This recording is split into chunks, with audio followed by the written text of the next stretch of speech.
Bien, alors, j'ai pas eu le temps de vous en parler ce matin. J'avais prévu de vous en parler, mais c'était donc beaucoup trop long. J'ai pas eu le temps de vous en parler ce matin, mais c'est toute cette articulation, c'est celle que je fais pas à pas, de façon extrêmement développée, minutieuse, dans le livre Que peut-on savoir sur le sexe? Celui que je vous ferai passer en le donnant bientôt à décider. Le roc de la castration, tout le monde sait que c'est... Pardon, le roc de la castration, c'est une expression de Freud. Le roc biologique, c'est une expression de Freud, les deux. Évidemment, chez lui, les deux se relient. Le roc biologique de la castration. C'est ça l'expression complète. Il n'y a pas d'un côté le roc biologique et de l'autre la castration. Les deux vont ensemble. Chez Freud, les deux vont ensemble. Chez Freud, l'idée était, vous le savez, que dans Analyse finie et infinie, il a considéré que l'angoisse de castration était quelque chose qui, jusqu'au bout, insistait dans les analyses, jusqu'au bout de l'analyse, et qui parfois empêchait véritablement de sortir de la névrose. Et devant l'impossibilité d'en sortir, donc il le résumait à l'angoisse de castration, devant l'impossibilité d'en sortir quelquefois, souvent, chez ces analysants, alors il parlait d'un roc indépassable de la castration. Lorsqu'il s'interrogeait sur ce roc indépassable de la castration, comment peut-il se comprendre? En quoi consiste-t-il? Il a fait l'hypothèse en disant il doit bien y avoir un élément biologique là-dessous, parce que le biologique est toujours sous-jacent au psychique. Même si Freud ne s'est occupé que du psychique pendant très longtemps, et de l'effet, je le disais tout à l'heure, du psychique comme effet du langage sur le corps, il gardait toujours en tête que le biologique gardait une fonction déterminante quelque part qu'il n'avait pas encore découvert. Cette fonction déterminante quelque part, c'est celle dont je vous ai parlé ce matin, avec l'effet du corps sur le langage. C'est celle dont je parle dans ce livre Que peut-on savoir sur le sexe, entre autres. J'en parlais déjà dans les livres précédents. Avec la question de la castration, donc je n'ai pas traité quand je vous ai parlé des objets A ce matin, mais elle en fait partie aussi. C'était le dernier point, disons. Avec les objets A, lorsqu'on les considère du point de vue de l'effet du corps sur le langage et non plus seulement du langage sur le corps, vous avez vu ce matin qu'est-ce qu'on peut découvrir lorsqu'on s'occupe pour les objets A, que sont le sein, l'excrément, le regard, la voix, que ces objets A, on les découvre comme donnant des logiques ou prêtant des logiques au langage lorsqu'on regarde comment l'influence du corps sur le langage se fait sentir, dans le langage se fait sentir. Et bien pour la castration, c'est le point culminant de ce processus. Lacan a mis en relation avec l'hypothèse de Freud, y a-t-il un roc biologique de la castration? Lacan a répondu, oui, il y en a un. Et ce roc biologique de la castration, il l'a décrit dans le rapport physiologique des jouissances des deux sexes dans l'acte sexuel. Je vais d'ailleurs vous lire la citation à ce sujet par laquelle il fait cette articulation, il avance cette articulation, Lacan. C'est en 1963 dans l'angoisse, dans le séminaire sur l'angoisse.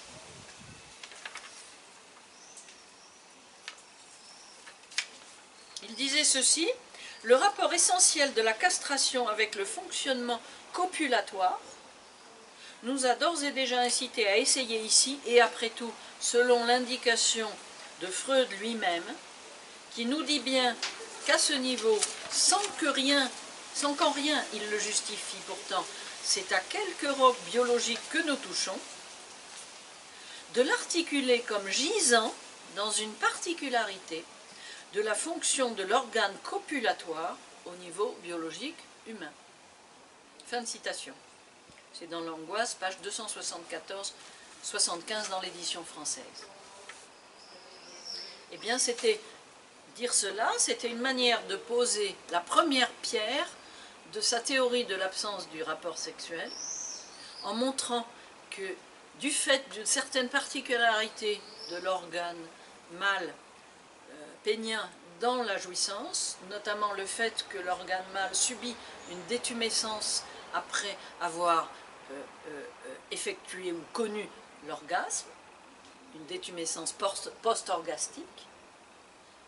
De ce fait, comme cet orgasme se produit le plus souvent ou par tendance spontanée physiologique plutôt que l'orgasme de la femme, il s'ensuit une non-conjonction, une absence de conjonction plus ou moins grande entre la jouissance physiologique de l'homme et la jouissance physiologique de la femme.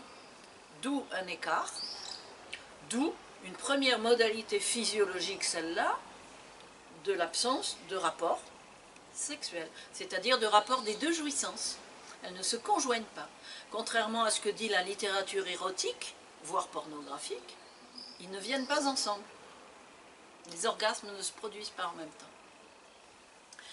Lacan s'est fondé là-dessus en s'apercevant que ce point de non-rencontre, qui est plus ou moins grand bien sûr, qui est plus ou moins variable selon les sujets bien entendu, c'est évident, et pour un même sujet selon les relations avec telle ou telle personne, c'est évident. En tout cas, ce point d'écart avait été saisi dans les premières symbolisations du langage lorsqu'a été, ça c'est moi qui l'élabore ainsi, mais on peut le déduire facilement de ce que Lacan avance, avait été élaboré un symbole du phallus en tant que justement c'est l'organe qui devient détumescent, c'est-à-dire qui empêche de poursuivre le rapport avant la jouissance féminine, avant qu'elle se soit produite. Et qu'un symbole a été construit à ce moment-là, déjà dans les plus anciennes religions antiques, qui étaient, comme vous le savez, des cultes du phallus. Les cultes du phallus célébraient déjà un certain symbole du phallus. Probablement, ça c'est à mon avis, Lacan n'en parle pas, mais ça se déduit, probablement parce que déjà il s'agissait avec le symbole du phallus d'ériger par renversement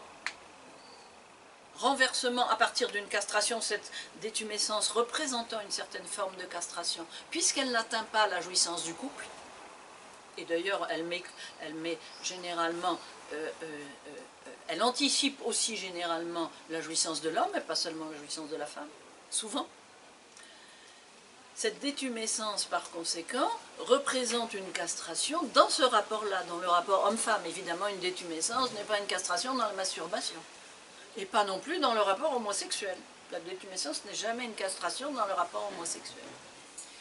Donc, de construire un symbole phallique, le symbole du phallus, par renversement de la castration réelle.